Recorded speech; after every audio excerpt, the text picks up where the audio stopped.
본문의 말씀은 요한일서 4장 13절에서부터 마지막 21절까지 있는 말씀인데요.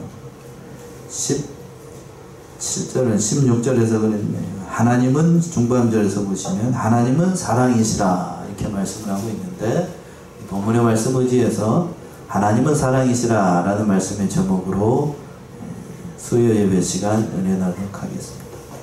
사도 요한이 요한일서를 기록하면서 가장 중점을 두고 있는 말씀은 바로 이 말씀이라고 할 수 있어요. 하나님은 누구이시라? 무엇이라? 사랑이시라. 자, 오늘 본문의 말씀에서 사도 요한이 이걸 증거하기 위해서 세 가지로 대지를 나눠서 우리가 살펴볼 수 있을 것 같은데, 첫 번째는 13절에서 15절 있는 것처럼 성령을 통해서 우리가 하나님 안에, 하나님은 우리 안에 거하신다는 사실을 깨닫게 된다는 거예요. 그 모든 일들은 바로 성령을 통해서. 그리고 두 번째는 16절 18절에 있는 것처럼 하나님의 사랑으로 또 형제를 사랑함으로 심판의 두려움이 사라지게 된다.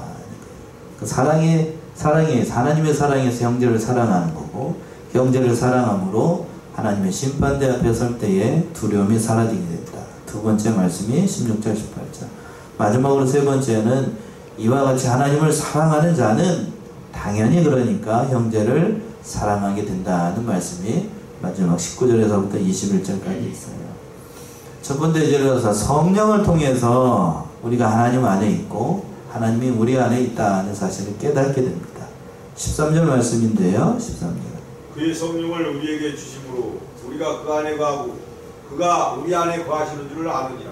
앞에서 이제 7장 7절부터 12절까지는 사도 요한이 독생자를 보내신 하나님의 참사랑으로 말미암아, 그 사랑으로 말미암아 우리가 옆에 있는 성도들을 사랑할 수 있다, 형제를 사랑할 수 있다, 그 근거를 얘기를 하는 것인데, 오늘 이어지는 본문의 말씀에서는 그러한 하나님의 사랑으로 말미암아 하나님의 심판대 앞에서 그러한 형제를 사랑함으로 우리가 장차 하나님의 심판대 앞에 서게 될 것인데, 그 심판대 앞에서 담대함을 가지고 그 심판을 두려워하지 않고 하나님을 볼 수 있게 된다는 말씀을 얘기하고 있는 거예요. 그 얘기를 하기 전에 그 성령을 우리에게 주셨다라고 얘기하고 있습니다. 13절에서 그랬잖아. 그의 성령을 우리에게 주심으로. 그 하나님께서 우리에게 성령을 주셨어요. 특별히 이 성령이라고 하는 것은 예수님께서 말씀하실 때 보혜사라고 얘기했죠. 보혜사. 그러니까 예수님이 이 땅에 오셔가지고 모든 구속의 의를 이루시고, 그 모든 의를 이루신 예수님을 믿어지도록 하기 위해서 이 땅에 보내신 분이 누구예요? 성령이에요. 성령. 그러니까 예수님이 떠나가시는 게 우리에게 유익인 거예요? 아니면 떠나지 않고 예수님이 영원토록 함께 성도들과 같이 하는 게 유익인 거예요? 떠나는 게 유익이죠. 예수님이 요한복음에서 그렇게 말씀하셨잖아요. 떠나야만 누가 우리에게 오시니까요? 성령이 오시고, 그 성령이 우리 안에 내주하셔서 그 성령이 우리 안에 계심으로 말미암아 예수님을 믿어지게 하고, 또 우리가 그 하나님 안에 거하게 되고, 또 우리 안에 하나님이 거하게 하시는 거니까, 그러니까 그 성령을 통해서 우리가 진리가 무엇인지를 깨닫게 되고, 하나님이 우리 안에 계신다는 사실, 또 성령이 함께 하신다는 사실, 모든 구속의 의를 이루신 예수 그리스도를 믿어지게 하는 거니까, 영적인 깨달음이 있게 하는 거니까 참으로 귀한 거죠. 성령이 우리 안에 계시죠. 그래서 그 하반절에 있는 것처럼 우리가 그의 안에 거하고 그가 우리 안에 거하신 줄을 알게 한다. 그러니까 성령의 깊은 교제 가운데 하나님과의 관계가 회복이 되고, 예수 그리스도를 믿음으로 말미암아 하나님과의 관계가 회복되고, 화목제물이라고 얘기했는데 찬송가에서, 오늘 찬송가에서 그랬죠. 화목제물로 예수님께서 돌아가심으로 말미암아 우리에게 구속의 의가 이루어져서 하나님과의 관계가 회복이 되어서, 죄악의 문제가 물론 다 해결되는 건 물론이거니와 이 세상에서 살아갈 동안에 하나님과의 관계, 어렵게 얘기를 했습니다만 하나님과의 관계가 바로 되니까 우리가 여기에 앉아가지고 하나님 앞에 예배를 드릴 수 있는 거고, 또 날마다 어려운 일이 생기게 되면 우리가 하나님 앞에 뭐를 할 수 있어요? 기도할 수 있어요. 그러니까 하나님께서 우리가 이 세상 살아갈 동안에 나 혼자, 성도 혼자 세상을 살아가도록 홀로 놔두신 것이 아니에요. 그러니까 또 하나님께서 우리에게 성령을 주셔서 형제를 사랑하는 것도 마찬가지예요. 내가 형제를 사랑하는 게 아니고 누구를 통해서 형제를 사랑하게끔 성령께서 은혜를 주셔서 성령의 은혜로 말미암아 형제를 사랑할 수 있는 마음을 주셔서 형제를 사랑하는 거예요. 결국 보면 예수를 믿어지게 하는 것도 누구를 통해서 믿어지게 하는 거고 성령을 통해서. 우리가 형제를 사랑하는 것도 누구를 통해서? 성령을 통해서. 그럼 내가 하는 게 없네요? 따지고 보면 그렇죠. 내가 하는 게 없어요. 다만 그러면 나는 정말 하는 게 아무것도 없는가? 우리에게 하는 게 있죠. 그 말씀에 우리는 어떻게 하는 거죠? 순종하는 거예요. 거역하지 말고 형제를 사랑하라고 했으니까 성령께서 우리의 양심에 대고 호소하고 있어요. 다른 교단에서는, 저를 가르치는 스승 목사님도 다 그렇습니다만, 다른 교단에서는 신앙 양심을 똑바로 쓰라는 말을 잘 하지 않아요. 그 양심에 대고 호소하는 성령의 역사를 성도들에게 이해하기 쉽게 하는 건 우리가 뭘 잘 써야 되냐면 신앙 양심을 바로 써요. 성령께서 하시는 일이, 사역이 어디에다 호소를 하기 때문에 우리의 마음 가운데, 특별히 우리의 선한 양심 가운데 하나님께서 호소를 하셔요. 성령이 호소를 하신다. 그러니까 하나님께서 성령을 통해서 그 말씀을 주실 때에 세미한 음성 가운데 주시는 하나님의 감동을 따라 우리가 순종을 할 때에 그 말씀에 귀를 기울이고 순종할 때에 그 모든 일들이 일어나갈 수 있는 거예요. 그렇게 되면 하나님이 과연 우리와 함께 가신다는 사실을 그 성령을 통해서 깨닫게 된다는 얘기입니다. 자, 그래서 요한복음 14장에 이렇게 말씀했습니다. 요한복음 14장 15절에서부터 18절. 요한복음 14장 15절에서부터 18절. 너희가 나를 사랑하면 나의 계명을 지키리라. 내가 아버지께 구하겠으니 그가 또 다른 보혜사를 너희에게 주사 영원토록 너희와 함께 있게 하시리니 저는 진리의 영이라. 세상은 능히 저를 받지 못하나니 이는 저를 보지도 못하고 알지도 못함이라. 그러나 너희는 저를 아나니 저는 너희와 함께 거하시며 또 너희 속에 계시겠습니다. 내가 너희를 고아와 같이 버려두지 아니하고 너희에게 오리라. 아멘. 그렇죠? 15절에서 그랬습니다. 너희가 나를 사랑하면 뭘 지키래요? 나의 계명을 지키라. 계명을 지키라. 앞에 있는 그 말씀, 요한복음 14장 위에 있는 말씀들이고, 또 내가 아버지께 구하겠으니 그가 또 다른 보혜사를 너희에게 주사. 이게 누구예요? 성령이에요. 그 성령이 너희와 함께 있게 하시리니 저는 무슨 영이라? 진리의 영이라. 진리의 영이니까 우리를 어디로 인도를 하겠어요? 진리로 인도를 하고, 그런데 그 진리의 영이 우리를 인도할 때에 세상은 능히 저를 받지 못하나니 이는 저를 보지도 못하고 또 보아지도 못한다고요. 알지도 못해요. 세상 사람들은 하나님에 대해서 또 예수 그리스도에 대해서 지식적으로는 알 수 있어도 성령을 알 수도 없고, 성령께서 우리의 마음 가운데 계심으로 말미암아 예수 그리스도 믿어지는 역사를 경험할 수 없다는 얘기예요. 머리로는 알고 지식적으로는 알 수 있어도 우리의 마음 가운데 예수를 믿어지게끔 하는 것은 누구의 역사이니까요? 성령의 역사이니까. 그리고 하반절에서 18절에 있었어요. 그러니 저를 아나니 저는 너희와 함께 거하시고 또 너희 속에 계셔요. 우리 안에 계신다고요, 성령. 그래서 하나님, 예수님께서 말씀하신 것처럼 이 세상에 있을 때에 고아와 같이 버려두지 않고 반드시 하나님께서 함께 하셔서, 주께서 우리를 부르시는 그날까지 함께 하셔서 모든 선한 길, 진리의 길로 우리를 인도하시는 분이 성령이라는 거예요. 또 14절을 주신 본문으로 와서 14절 이렇게 말씀하셨습니다. 아버지가 아들을 세상의 구주로 보내신 것을 우리가 보았고 또 증거하노니. 예. 그 성령께서, 하나님께서 우리를 이렇게 보내주셨다고요. 아버지가 아들을 세상에 무엇으로 보내신 것을? 구주로 보내신 것을 우리가 보았고 또 증거하였다. 여기서 구주라고 하는 것은 하나님께서 보내주시겠다라고 약속하신 그 그리스도를 얘기를 하는 거예요. 그 그리스도. 그 그리스도를 보내주시겠다고 창세기에서부터 말라기까지 계속해서 구약 성경에서 구주를 보내주시겠다고 이렇게 약속을 하셨는데, 우리가 보았다는 얘기는 좁은 의미로 누구를 얘기를 하는 거예요? 예수님 당시에 누구? 사도들을 얘기를 하는 거지요. 바로 사도 요한을 비롯한 주님의 제자들 우리가 보았고 또 증거했다. 뭘 증거를 했는가? 보고 증거 들었던 거. 요한 1장이잖아. 요한 1장 1절에서부터 3절 봅시다. 뭘 증거했다는 거예요? 1장. 첫째부터 있는 생명의 말씀에 관하여는 우리가 들은 바요, 눈으로 본 바요, 주목하고 우리 손으로 만진 바라. 이 생명이 나타내신 바 된지라. 이 영원한 생명을 우리가 보았고 증거하여 너희에게 전하노니 이는 너희 아버지와 함께 계시다가 우리에게 나타내신 바 된 자니라. 우리가 보고 들은 바를 너희에게도 전하면 너희로 우리와 사귐이 있게 하려 함이니 우리의 사귐은 아버지와 그 아들 예수 그리스도와 함께 함이라. 예. 태초부터 있는 생명의 말씀에 관하여는 이게 누굴 얘기를 하는 거예요?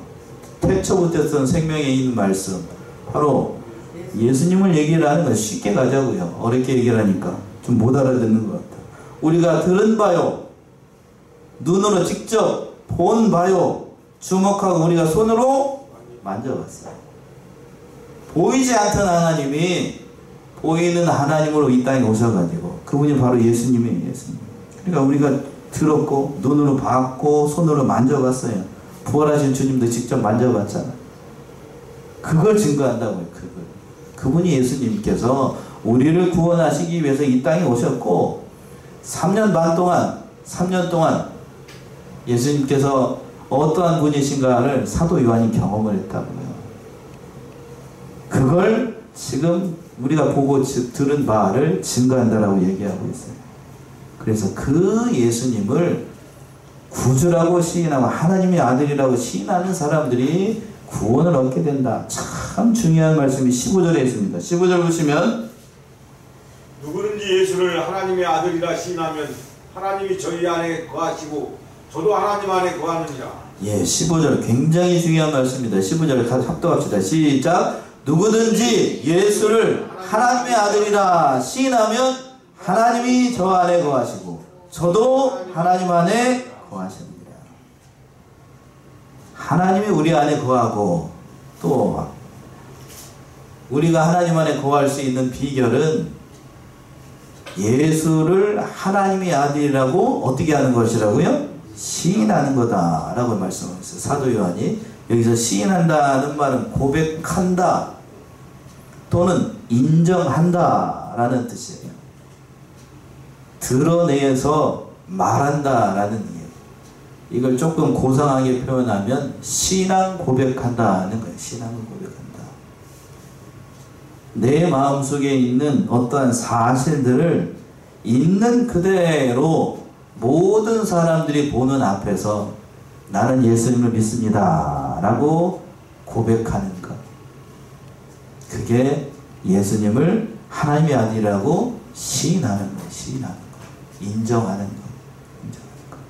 신앙 고백이 그래서 중요합니다. 우리가 주일 오전 예배 시간을 할 때 사도신경을 고백을 하죠. 그렇죠?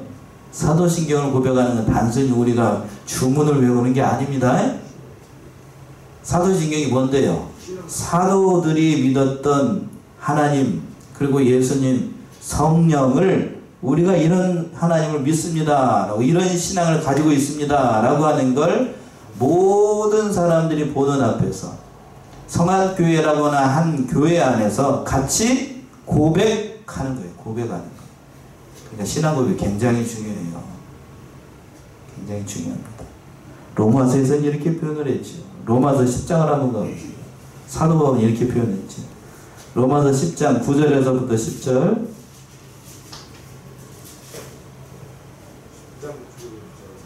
네가 만일 내 입으로 예수를 주로 시인하며 또 하나님께서 그를 죽은 자 가운데서 살리신 것을 내 마음에 믿으면 구원을 얻으리니 사람이 마음으로 믿어 의에 이르고 입으로 시인하여 구원에 이르느니라. 예. 사도 바울은 정확하게 이렇게 얘기했어요. 참 귀한 말씀이지요. 내가 만일 내 입으로 예수를 주로 어떻게 하고?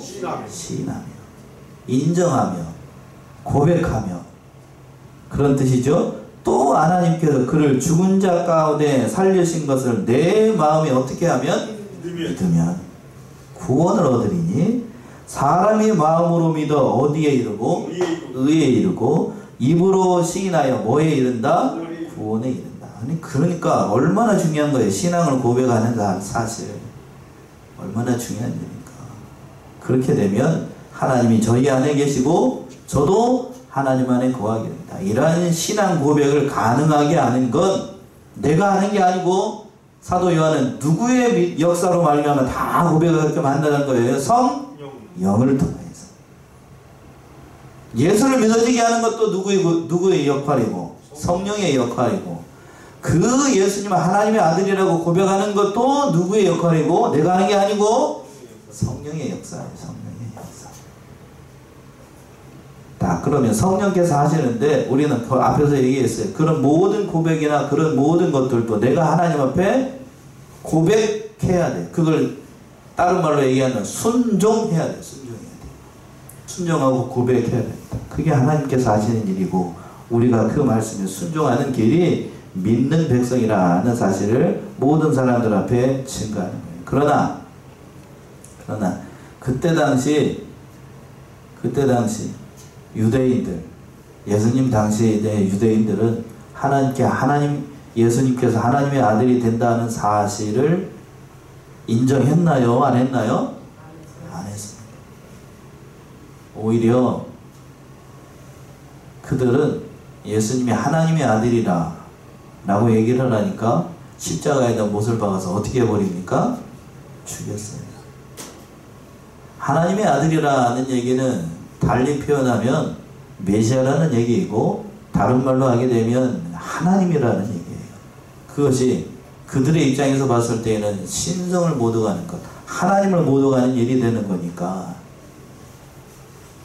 바리새인들과 서기관들과 제사장들이 그 예수님을 십자가에 잡아 죽이는데 앞장섰던 거예요. 그런 어려운 가운데서 내가 하나님을 믿는다. 또 그 하나님께서 예수 그리스도를 보내셔서 그분이 바로 하나님의 아들이라 라고 고백하는 건 뭐를 담보로 하는 거냐면 뭘 담보로 할까요? 내가 죽음을 담보로 하는 거예요. 오늘날 너무나도 좋은 시대를 만나가지고 내가 예수를 믿습니다 라고 모든 사람들 앞에 다른 사람 세상 사람들 앞에 고백한다라고 해서 목이 왔다 갔다 하는 시대는 아닙니다. 그렇죠? 그러나 예수님 당시에 사도 요한이 이 얘기했던 이 초대교회 당시 때에는 예수님이 하나님의 아들입니다. 내가 예수를 믿는 하나님의 백성입니다 라고 고백하는 건 뭘 담보로 했다고요? 목숨을 담보로 했어요. 목숨을 담보로 했어요. 그러니까 놀라운 고백을 지금 하고 있는 거라고요. 그러니까 얼마나 우리가 큰 은혜를 받고 살아가고 있는지, 현대를 살아가고 있는 크리스찬들이 얼마나 많은 하나님의 은혜 가운데 살아가는지 알 수가 없다고요. 자, 두 번째 제주로 와가지고 그 하나님의 사랑으로 말미암아 우리는 심판의 두려움을 다 사라지게 할 수 있다라고 얘기하고 있어요. 사도 요한이 16절 말씀 보시면 하나님이 우리를 사랑하시는 사랑을 우리가 알고 믿었느니 하나님은 사랑이시라. 사랑 안에 거하는 자는 하나님 안에 거하고 하나님도 그 안에 거하시느니라. 하나님이 우리를 사랑하시는 사랑을 우리가 알고 믿었느니, 알았다라고 또 믿었다라고 고백하는 건 알았다라는 것은 관계를 통해서, 그러니까 사도 요한이 하나님이 어떻게 우리를 사랑하시는가, 하나님께서 예수 그리스도를 이 땅에 보내셔서 구원하실 것이라는 사실을 구약을 통해서 그렇게 얘기를 하셨는데, 바로 예수님이 하나님의 사랑을 나타내 보이심으로 말미암아, 즉 예수님이 이 땅에 오심으로 말미암아 하나님이 우리를 어떻게 사랑하시는가를 직접 알게 되었고, 그분이 바로 그리스도라는 사실을 믿게 되었다는 거예요. 그래서 뭐라고 얘기를 하냐면 하나님은 누구이시라, 무엇이라? 사랑이시라 라고 이렇게 얘기를 하고 있는 거예요. 그러니까 사도 요한이 문맥적으로 봤을 때 하나님은 사랑이시라 라고 이렇게 오늘 말씀의 제목인데, 이렇게 고백하라는 건 하나님의 본질이나 속성이 사랑이시라는 뜻도 있지만 문맥적인 의미로 봤을 때에는 하나님이 사랑이시라는 것을 누구를 통해서 누구를 보내주심으로 말미암아 나타내 보이셨다는 뜻일까요? 예수님을 보내주심으로. 그 앞뒤 문맥을 보게 되면 하나님 우리를 사랑하시는 것을 누구를 보내주심으로? 예수님을 이 땅에 보내주심으로 하나님이 우리를 이렇게 사랑한다는 사실을 실제적으로 보여줬다는 거예요. 그래서 사도 요한은 요한복음 3장 16절에서 그렇게 얘기를 하는 거예요. 그래서 그 고백이 그렇게 나오는 겁니다. 다 아시잖아요. 요한복음 3장 16절 뭐라고 얘기를 하고 있는데요. 하나님이 세상을 이처럼 사랑하사 누구를 보내셨으니? 독생자를 주셨으니 이는 저를 믿는 자마다 멸망치 않고 영생을 얻게. 하나님이 세상을 어떻게 사랑하셨다고요? 이와 같이 이처럼 사랑하셨어요. 이처럼 사랑했다는 것은 누구를 보내시기까지? 독생자를 보내서 우리를 구원하시기까지 하나밖에 없는 독생자를 보내셔가지고 우리를 이와 같이 사랑하시는 하나님의 사랑을 지금 사도 요한이 이렇게 표현하고 있는 거예요. 하나님 그러니까 진실로 우리를 사랑한다. 말로만 립소미르스로만 입술로만 사랑한다 라고 고백을 하는 게 아니고 하나님께서 진실로 어떻게 사랑하시는가를 우리를 얼마만큼 사랑하시는가를 독생자를 보내주심으로 말미암아 그리고 그 하나밖에 없는 아들을 십자가에 어떻게 하심으로? 죽이심으로 말미암아 죽이는 것으로 끝나는 게 아니고 그 예수님 어떻게 하심으로 말미암아? 부활하심으로 말미암아 누구든지 예수를 믿는 자는 죄사함을 받고 누구와 같이 부활한다. 예수님과 같이 부활한다. 그리고 그 예수님이 다시 이 땅에 오실 것이라고 하는 사실을 분명히 말씀하셨어요. 주일 오전에서 그랬지요. 세상이 돌아간 모든 이치로 봤을 때에 누가 올 날이 가깝다고요? 예수님이 오실 날이 가까워요. 그러니까 그 사실을 깨닫는 자들은 본문의 말씀에서 얘기하고 있는 것처럼 하나님께서 보여주신 그 사랑을 깨달아서 뒤에 가서도 말씀드리겠습니다만 옆에 있는 형제들을 사랑해야 된다는 얘기예요. 사랑해야 된다. 17절 보시면 돌아와서 17절 이로써 사랑이 우리에게 온전히 이룬 것은 우리로 심판날에 담대함을 가지게 하려 함이니 주의 어떠하심과 같이 우리도 세상에서 그러함이라. 이로써 앞에 16절에 있는 말씀이죠. 하나님께서 어떻게 우리를 사랑하시고 어떻게 우리를 구원하셨는가를 아는 것으로서 사랑이 우리에게 온전히 이루었던 것처럼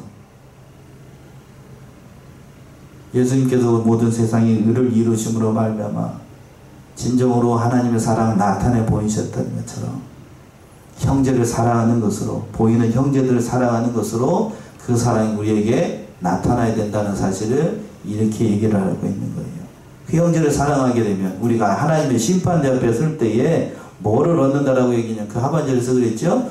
우리로 심판날에 뭐를 가지게 한다고요? 담대함을 가지게 한다. 하나님의 법정 앞에 설 때에 심판대 앞에 설 때에 형제를 사랑하는 그 사랑으로 말미암아 하나님 앞에 설 때에 우리에게 있었던 모든 어려움들이나 괴로운 일들이나 또 하나님 앞에서 책망받을 모든 일들이 형제를 사랑하는 것으로 말미암아 다 이렇게 사라지게 될 수 있다는 거예요. 18절 말씀에서 또 이렇게 얘기했습니다. 18절 보시면 사랑 안에 두려움이 없고 온전한 사랑이 두려움을 내어쫓나니 두려움에는 형벌이 있음이라. 두려워하는 자는 사랑 안에서 온전히 이루지 못하였느니라. 예, 사랑 안에 무엇이 없고 두려움이 없고 심판에 대한 두려움을 얘기를 하는 거예요. 형제는 사랑하게 되면 심판에 대한 두려움이 다 사라지게 돼요. 옆에 있는 성도들 한번 볼까요? 옆에 있는 형제들을 진심으로 사랑한다라고 하면 하나님의 심판대 앞에 설 때에 하나님 앞에 말할 수 있는 건덕지가 있다는 얘기예요.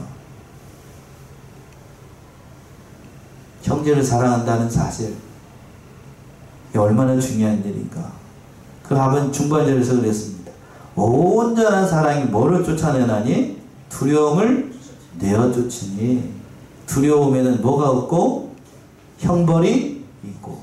그런데 형제를 사랑하라고 했는데 사랑하지 못하면 그 자체가 형벌이 된다는 거고, 그 아버지에서는 그랬어요. 또 두려워하는 자는 사랑 안에서 온전히 이루지 못한다. 어렵게 표현한 게 아니고, 형제를 사랑하지 못하는 자는 하나님 앞에 설 때에 두려움을 느끼게 될 거고, 그 일들을 통해서 하나님의 그 사랑이 가려지는 것이니까 보이는 바 형제를 사랑해야 된다라고 마지막에, 그 마지막 때 이제 19절 이하에서 얘기를 하고 있는 거예요. 19절 보시면은요, 우리가 사랑하면 그가 먼저 우리를 사랑하셨습니다. 예, 우리가 사랑하면 그가 먼저 우리를 사랑하셨습니다. 우리가 보이는 형제들, 하나님과 믿는 형제들, 옆에 있는 형제들을 사랑할 수 있는 건 하나님께서 먼저 우리를 사랑해 주셨기 때문에 가능한 거예요. 계속해서 사도 요한은 그 얘기를 하고 있어요. 그러니까 독생자를 보내주시면서까지 우리를 사랑하시고, 그 사랑의 원동력이 되어서 옆에 있는 형제들을 사랑할 수 있는 건 먼저 하나님께서 우리를 그렇게 사랑하셨기 때문에. 지난주에도 다시 한번 살펴본 것 같은데, 자, 로마서 5장이지요. 로마서 5장 6절에서부터 11절 보시면 하나님께서 어떠한 때 우리를 사랑하셨는가 다시 한번 살펴볼까요? 로마서 5장 6절에서부터 11절. 우리가 아직 연약할 때에 기약대로 그리스도께서 경건치 않은 자를 위하여 죽으셨도다. 의인을 위하여 죽는 자가 쉽지 않고 선인을 위하여 용감히 죽는 자가 꼭 있거니와, 우리가 아직 죄인되었을 때에 그리스도께서 우리를 위하여 죽으심으로 하나님께서 우리에게 대한 자기의 사랑을 확증하셨느니라.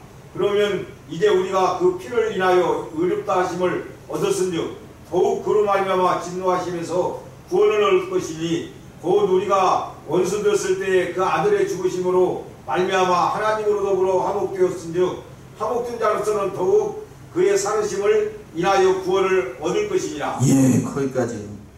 6절에서 그랬습니다. 우리가 아직 어떠한 때에? 연약할 때 우리를 하나님께서 먼저 사랑해 주셨습니다. 또 8절에서는 우리가 아직 어떠한 때에? 죄인이었을 때. 그리고 10절에서는 그랬습니다. 우리가 아직 하나님과 원수 되었을 때, 아무런 소망이 없는 그때 하나님께서 우리를 먼저 사랑해 주셨기 때문에 그 사랑으로 말미암아 우리가 하나님을 사랑하고 믿는 바 옆에 있는 형제들을 사랑할 수 있다는 얘기예요. 그러니까 얼마나 큰 은혜를 받은 거예요. 그러니까 하나님을 사랑한다라고 하면서 옆에 있는 형제들을 사랑하지 못하면 그건 거짓말하는 자라고 사도 요한이 그래서 얘기를 하는 거예요. 그 말씀이 20절에 있잖아요. 그래서 20절 보시면 누구든지 하나님을 사랑하노라 하고 그 형제를 미워하면 그는 거짓말하는 자니, 보는 바 그 형제를 사랑치 아니하는 자가 보지 못하는 바 하나님을 사랑할 수가 없느니라. 자, 우리 20절 같이 합독합시다. 20절 시작. 누구든지 하나님을 사랑하노라 하고 그 형제를 미워하면 이는 거짓말하는 자니, 보는 바 그 형제를 사랑치 아니하는 자가 보지 못하는 바 하나님을 사랑할 수가 없느니라. 참 이 말씀이 참 귀한 것 같고, 또 어떤 의미에서 본다라고 하면 어려운 말씀이기도 해요. 누구든지 하나님을 사랑하노라 라고 얘기를 하면서, 그런데 보이지 않는 하나님을 사랑한다 라고 하면서, 그런데 그 옆에 있는 형제를 미워하면 이건 뭐 하는 사람이라고요? 거짓말하는 사람. 거짓말하는 사람. 보이는 옆에 있는 형제들을 사랑하지 못하면서 보이지 않는 하나님을 사랑한다라는 건 그건 있을 수가 없는 거예요. 있을 수가 없다. 나는 하나님을 사랑한다라고 하면서 옆에 있는 형제들을 사랑하지 못한다. 옆에 있는 형제들을 하니까 좀 애매하지요. 결혼하신 분이라고 있다라고 하면 다 결혼하셨을 테니까 옆에 있는 아내와 누구를 남편을 어떻게 하는 거야? 사랑하는 거. 또 믿음이 연약한 형제들을 사랑하는 거. 그 형제를 사랑하는 것이 참으로 중요한 일이라는 거예요. 특히 하나님의 백성으로서 바로 사랑하는 거고, 참으로 중요한 사실을 우리가 다시 한번 깨달아야 되겠어요. 마지막으로 해서 21절에서 보시면 사도 요한이 이렇게 얘기하고 있습니다. 21절 보시면 우리가 이 계명을 주께 받았나니 하나님을 사랑하는 자는 또 그한 형제를 사랑할지니라. 마지막 25절 우리 합독합시다. 시작. 우리가 이 계명을 주께 받았으니 하나님을 사랑하는 자는 또한 그 형제를 사랑할지니라. 아멘이신가요? 우리가 이 계명을 주께 받았어요. 예수님께 받았어요. 예수님께서 공생애를 사실 동안에 실제로 이 새 계명을 너에게 준다라고 사랑하라 라는 말씀을 신신당부하셨습니다. 그러므로 하나님을 사랑하는 자, 그렇게 말하는 자들은 옆에 있는 다른 형제들도 역시 뭐 할 수 있어야 돼요? 사랑할 수 있어야 됩니다.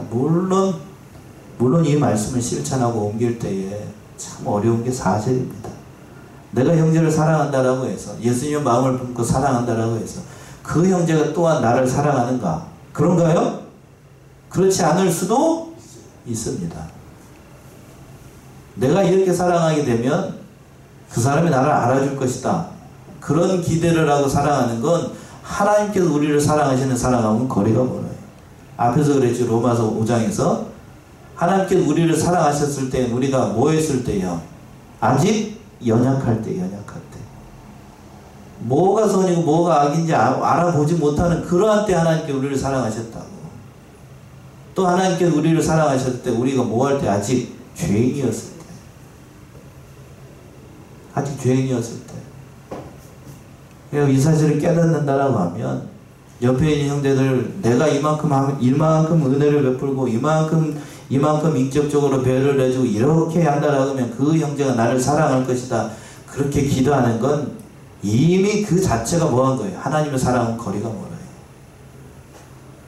우리 사실을 깨닫는다라고 하면 좀 더 장성한 자가 되어서 비록 그 형제가 나의 사랑 몰라주고 외면하고 또 다른 말로 이상하게 얘기를 한다 할지라도 누구의 마음을 품고? 하나님의 마음을 품고 성령께서 우리를 사랑하시는 그 사랑으로 형제를 용납하고 사랑하는 참으로 예수님과 같은 그런 신앙의 사람들이 다 되어서 옆에 있는 형제들을 사랑하고 그 사랑 안에서 진실한 그 모든 믿음의 일을 이뤄나가는 사랑하시는 성안의 성도님들 모두가 되시기 바랍니다. 기도하겠습니다.